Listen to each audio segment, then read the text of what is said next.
Hi, I am Pritam from Pritam Kite Club, Konnagar.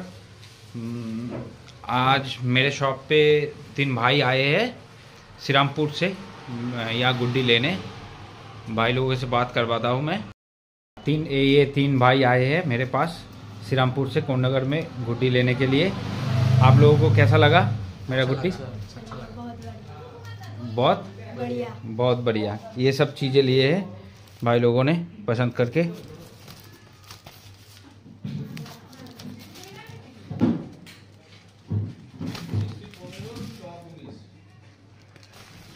और छूता में तुम क्या लिए?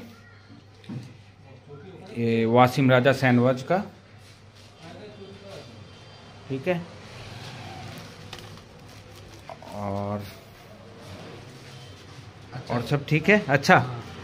और ये दो भाई लोगों को मैं गिफ्ट किया प्रीतम काइट क्लब से।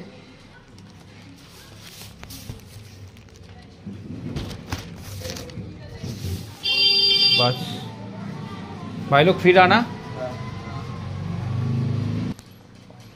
সবাইকে বলছি এই প্রীতম কাইট ক্লাবে আসার জন্য। এখানে খুব ভালো কম দামে ঘুড়ি সুতো পাওয়া যায়, আপনারা সবাই আসবেন। তুমি বলো তোমার কি আছে বলে। আর কিছু নেই, ভালোই।